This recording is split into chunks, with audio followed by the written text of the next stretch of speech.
Well, it didn't take me long to realise, did it, that I'd been subsumed into suburbia.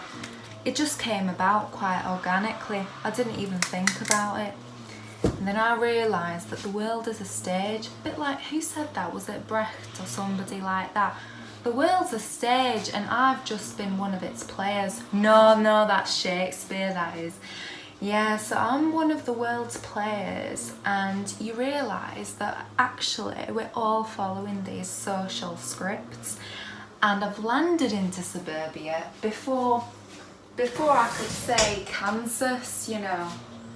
The funny thing is though, is that I'm not sure, is Suburbia Kansas or is it the Emerald City?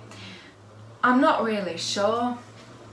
Because the Emerald City is like the dream world, isn't it? Well, suburbia can be a little bit like that. But it's also home, isn't it? And it's also like the domestic space, like where you're supposed to feel you're rooted and stuff like that. And so that's like the mechanism. So I was sitting here like chopping my celery and I thought, now this is not organic. Produce is not organic. I'm not organic in the sense of like natural, not in the sense of being like a carbon-based chemistry, but like I'm not just naturally placed here, neither is this celery. This celery has gone through so many artificially constructed global supply chains. I mean, it's a joke. And the same has happened to me. I've been instantiated by the same global supply chains as this celery, and I don't know what it is about suburbia. It just makes you crazy. I gotta wash this. Hang on. So my man's out there and he's mowing the lawn.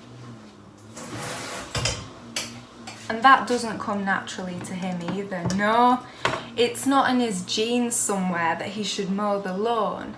Nor is it in my genes somewhere that I should wear an apron and cut. I'm never going to cut this celery, am I? I'm never going to get round to it. But, I mean, suburbia. Is it Kansas or is it the Emerald City? Is it legend or is it reality? I think many things in life are like that. We don't just appear. We don't just have a life and enter into it, do we? We are sort of thought about by underlying scripts. So just like Shakespeare said, we're all actors on a stage and we're playing out certain circumscriptions like that. And it happens to you. One day, you just open your eyes and you realise the lights are on you, that you're playing the play, playing the game, just another actor in the scenario.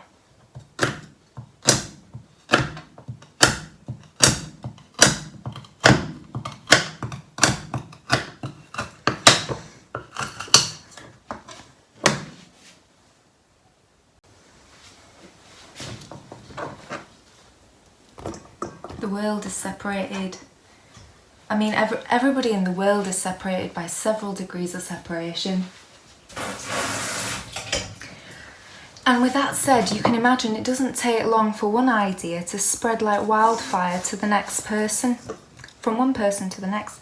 It only takes 7 leaps to have the whole world in your hands. If you have the right story, that is. It can spread so quickly, and today, the way people communicate is going even faster because the communication's not just like one-to-one, it's one to hundreds, it's one to thousands occasionally.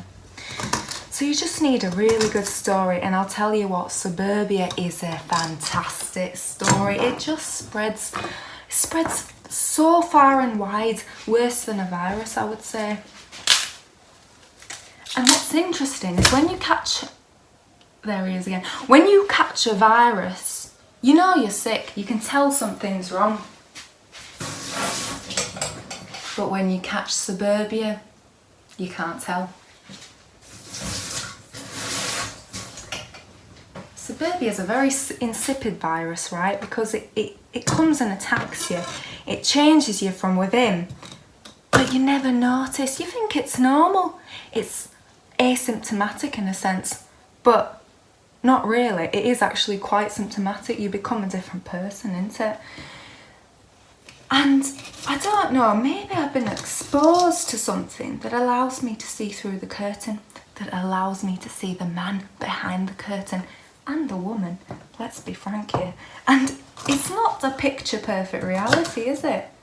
No, we've had many TV series like Desperate Housewives to show us that. And yet here we are, donning the apron, pushing the lawnmower, and we're participating in it. And so I have to ask myself, like, what do I do now that I've been consciously, like my consciousness has been raised and I'm aware of the facade of the apron?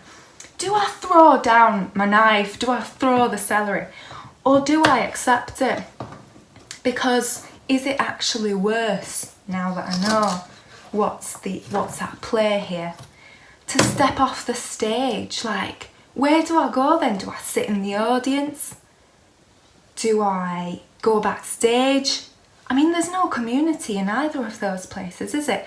Audience members, typically at least, they don't interact. They are a kind of community, but they're not engaging with one another. Backstage as well, everyone's sitting idly, smoking a cigarette maybe or something like that. I mean, watch health and safety and so on, but regardless, right? On the stage is where the only interaction is actually happening. So in a sense, maybe I just want to stay there, you know? Maybe I accept the script as the reality, the fiction that's playing out, the stories that see themselves echoing in the apron, in the lawnmower, and I just take it as given. I chop the celery, even though I know I'm acting. I say hello to the neighbour, maybe pass over a pie or something like that. And I know I'm acting, but I play the game. Maybe the neighbours also have had their consciousness raised and are aware of the dynamics at play. Maybe we both guessed that the other one's acting and yet we still agree to do it. There's something powerful in that, isn't there? I almost derive a sense of community from the fact that we both agreed to play the play. But I do wonder sometimes whether it's important that I was never consulted, that it just arrived at me and changed me from within.